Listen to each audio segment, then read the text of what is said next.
My name is Hoa Nguyen, and I'm writing this from my father's hospital room in San Jose, where he's recovering from a medication overdose that nearly killed him because his survival English, the basic conversational skills he developed over 35 years in America that allow him to order food,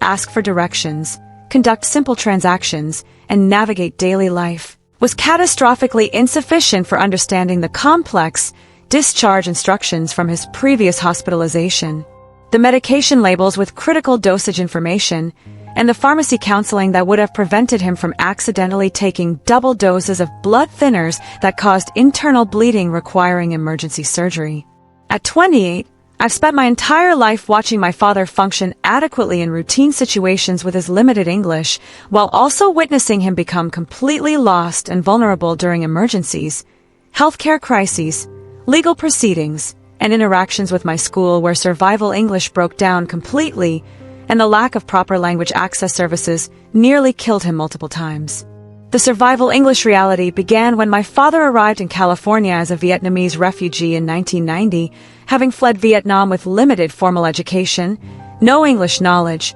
and desperate hope that America would provide safety and opportunity for his family. He immediately began working multiple low-wage jobs, dishwasher, janitor, factory worker, where English requirements were minimal and where other Vietnamese workers could help him navigate the limited communication necessary for his employment. Over the years, he developed functional survival English through immersion and necessity, learning enough vocabulary and basic grammar to handle routine transactions, but never developing the fluency, literacy, or complex language skills required for navigating critical situations. The adequacy illusion persisted throughout my childhood as my father successfully handled many daily activities with his limited English, shopping at grocery stores, paying bills in person, talking to landlords about basic maintenance issues, and managing simple transactions that didn't require understanding complex information or communicating nuanced concepts. His survival English created the appearance of sufficient language proficiency for people who only encountered him in these routine contexts,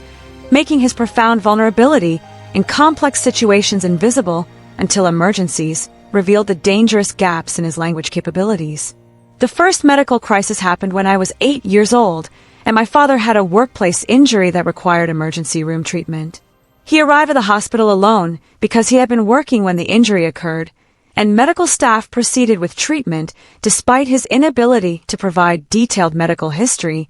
explain his symptoms accurately, or understand the treatment plan they were describing. When I arrived with my mother several hours later to serve as translator, we discovered that critical information had been miscommunicated, and that my father had been given medications he was allergic to because he couldn't explain his allergies in English during the rushed emergency intake. The discharge instruction nightmare became a recurring pattern as my father was repeatedly hospitalized for various health issues and each time received complex discharge instructions in English that he couldn't read or understand, medication schedules, warning signs requiring immediate return to emergency room, activity restrictions, dietary modifications, and follow-up appointment information that was critical for his recovery but completely inaccessible to him because of language barriers. The hospitals provided inadequate interpretation during discharge, handed him printed instructions in English without ensuring he understood them, and assumed that survival English was sufficient for managing complex medical care.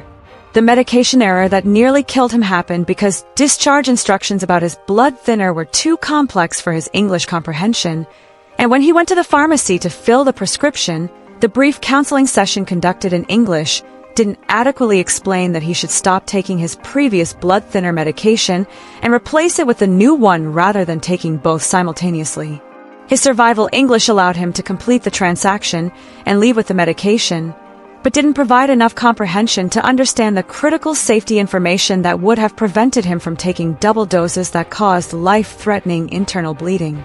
The emergency rehospitalization occurred 3 days after discharge when my father collapsed at work from internal bleeding caused by excessive blood thinners, and the emergency room doctors initially couldn't understand what medications he was taking because he couldn't explain in English and didn't have his medication bottles with him. The near-fatal medication error could have been prevented with proper language access services, professional medical interpretation during discharge, translated written materials, pharmacist counseling in Vietnamese, and follow-up calls in his native language to verify understanding of critical medication instructions. The legal document crisis emerged when my father unknowingly signed a predatory home equity loan contract that he couldn't read, having been assured by a Vietnamese-speaking salesman that it was a good deal while the actual contract terms in English were completely different from what had been verbally promised. The survival English that allowed my father to conduct basic transactions was utterly insufficient for understanding complex legal terminology, financial concepts, and contractual obligations that determined whether our family would keep or lose our home. The contract enforcement nightmare began when my father defaulted on the predatory loan he didn't understand he had signed, and the lender initiated foreclosure proceedings conducted entirely in English through legal notices my father couldn't comprehend. By the time our family realized what was happening and found legal assistance, we had missed critical deadlines for response and had lost most of our legal options for challenging the predatory lending,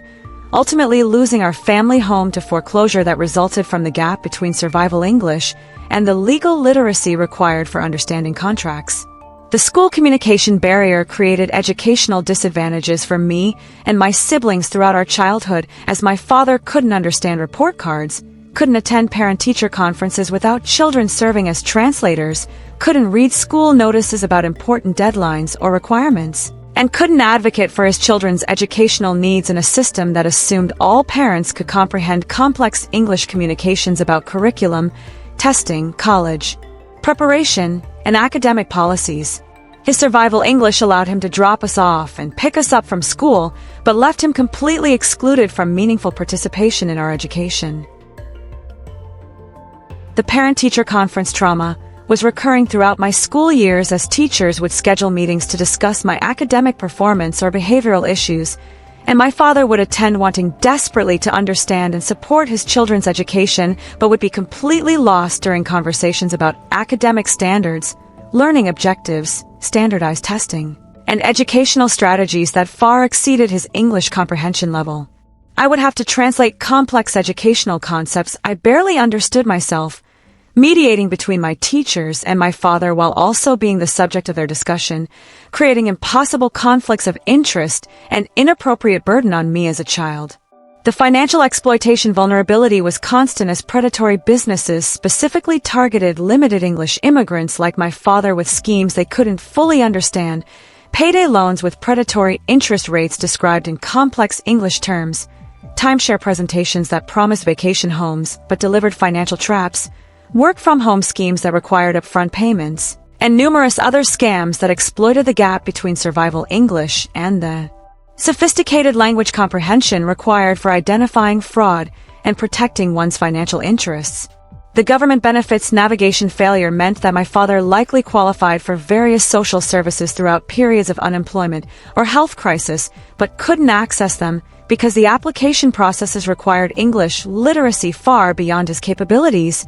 Complex forms asking detailed questions about household composition,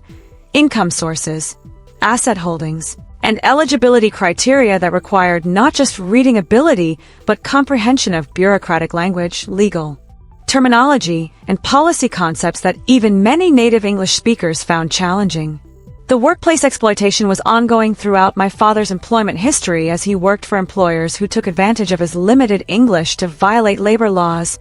paying below minimum wage, refusing legally required breaks, denying overtime pay, maintaining unsafe working conditions, and retaliating against complaints that my father couldn't effectively articulate to labor enforcement agencies that operated entirely in English without adequate language access for workers filing complaints. The COVID-19 pandemic crisis revealed deadly consequences of inadequate language access when my father contracted COVID-19 and couldn't understand the English language telehealth instructions about when to seek emergency care,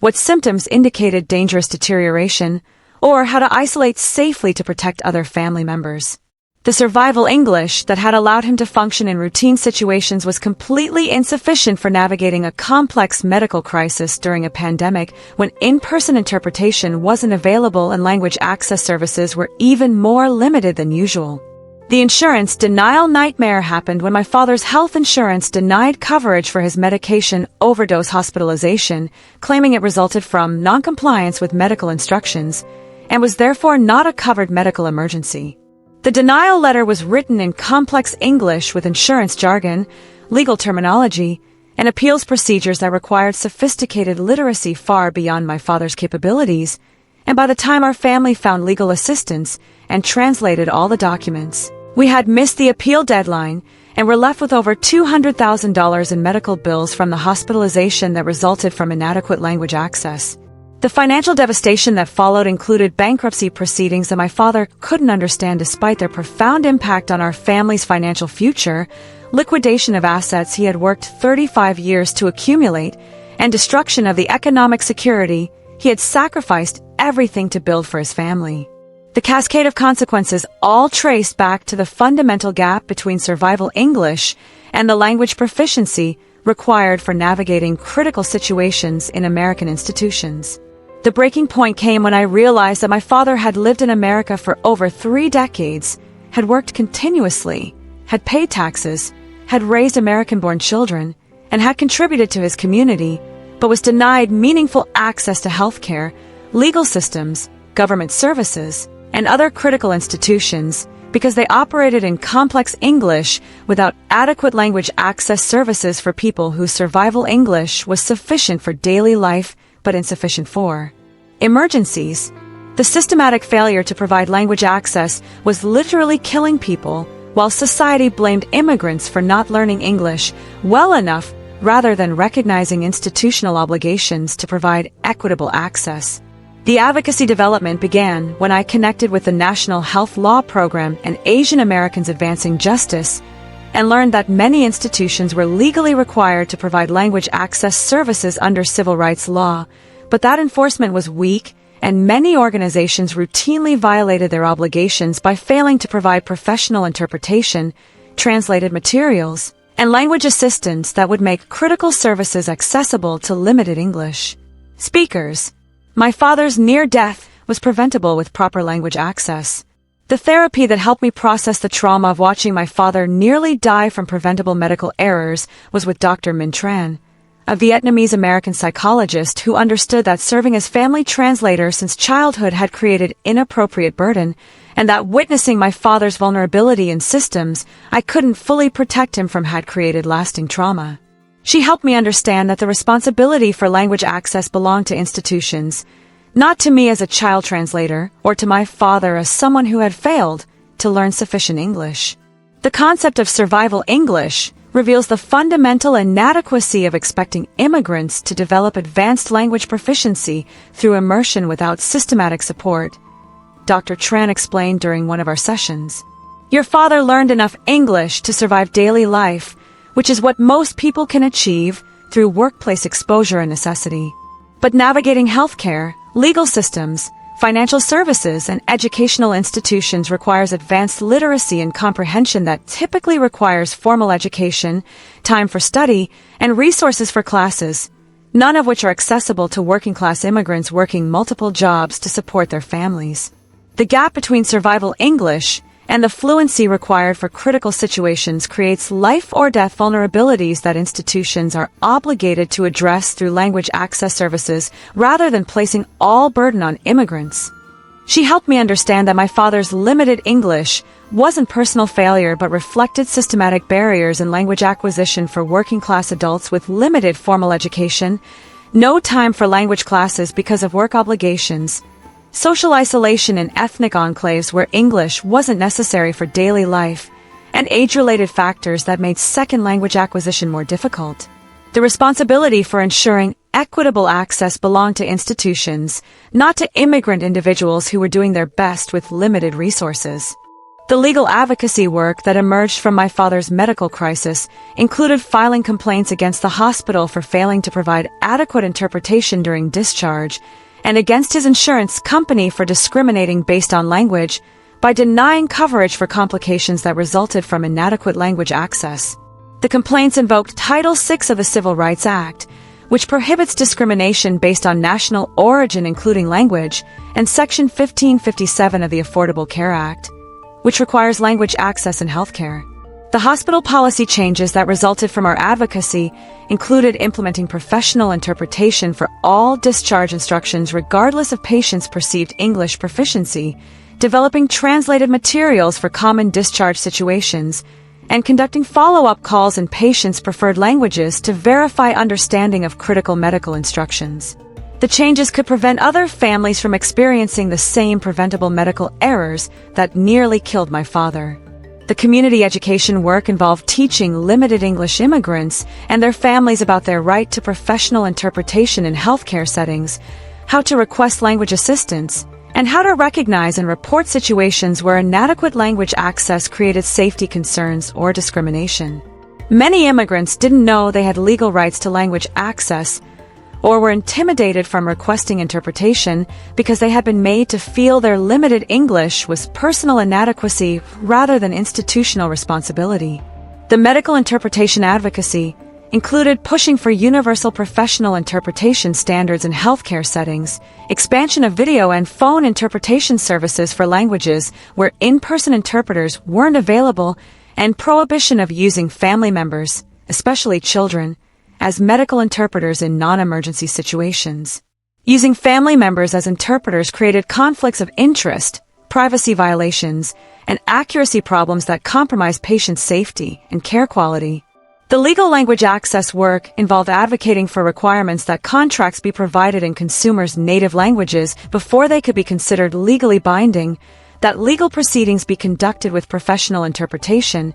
and that government agencies provide meaningful language access in benefit applications, enforcement proceedings, and other critical services. The work aimed to prevent the financial exploitation and legal vulnerabilities that had destroyed my family's economic security. The educational equity advocacy included pushing for better language access in school communications, requiring professional interpretation at parent-teacher conferences, translating critical notices about deadlines and requirements, and creating meaningful opportunities for limited English parents to participate in their children's education rather than being excluded by language barriers. The work recognized that parental involvement was important for student success, but required schools to provide access rather than just expecting all parents to understand complex English communications. The workforce protection included advocating for language access in labor law enforcement, multilingual resources about workplace rights, and interpretation services for workers,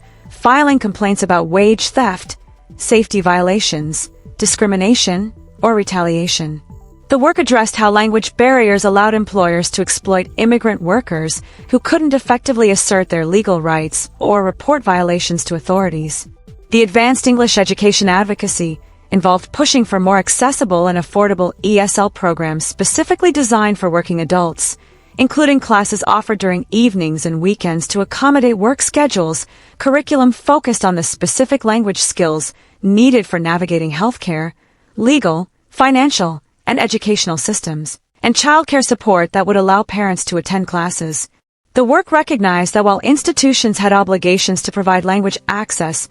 many immigrants also wanted opportunities to develop more advanced English skills, but lacked access to appropriate educational resources. The technology solutions included advocating for expanded use of video interpretation,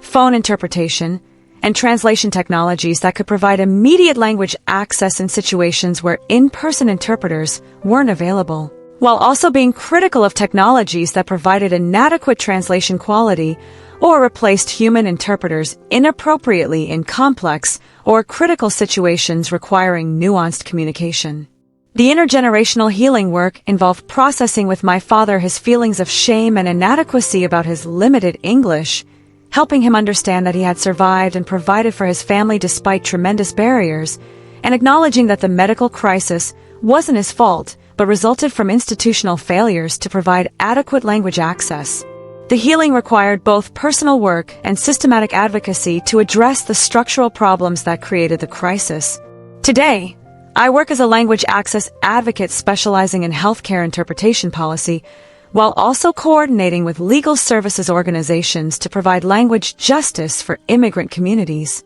The work allows me to transform my family's trauma into systematic change that could prevent other families from experiencing preventable crises resulting from inadequate language access. The father-daughter conversations that now happen in Vietnamese, with me finally fully fluent in the language I had partially lost during childhood assimilation, include his stories about surviving as a refugee with limited English, his pride in his American-born children despite the language barriers that excluded him from fully understanding our lives, and his gratitude that I'm fighting to change systems that nearly killed him. Key resources and solutions that made the difference. Professional therapy with culturally and linguistically competent providers helps process trauma from serving as child translator and witnessing family members' vulnerability in systems without adequate language access. Legal advocacy organizations like the National Health Law Program and Asian Americans Advancing Justice provide resources about language access rights and support for challenging discrimination based on language. Medical interpretation services, including video and phone interpretation, provide critical language access in healthcare settings and prevent medical errors resulting from inadequate communication. Community education about language access rights helps immigrants understand they have legal entitlements to professional interpretation and translated materials in critical services. Hospital policy improvements implementing professional interpretation for all discharge instructions, translated materials, and follow-up calls in patients' languages prevent medical errors. Legal language access, including translated contracts, professional interpretation in legal proceedings, and multilingual government services prevent financial exploitation and legal vulnerabilities. Educational language access, including translated school communications, professional interpretation at conferences, and meaningful parent engagement opportunities despite language barriers. Workforce protection language access, including multilingual labor rights resources and interpretation for filing complaints, prevents exploitation of limited English workers. Today, when people suggest that immigrants should just learn English to avoid problems, I explain that survival English takes years to develop and still isn't enough for navigating complex healthcare, legal, financial, and educational systems, and that institutions have legal obligations to provide language access rather than placing all burden on immigrants to develop advanced fluency while working multiple jobs to survive. My father worked for 35 years, raised 4 children, paid taxes, and contributed to his community, and he deserved language access that would have prevented nearly dying from preventable medical errors. Language barriers kill people, and providing adequate language access isn't charity, it's civil rights enforcement and basic human dignity.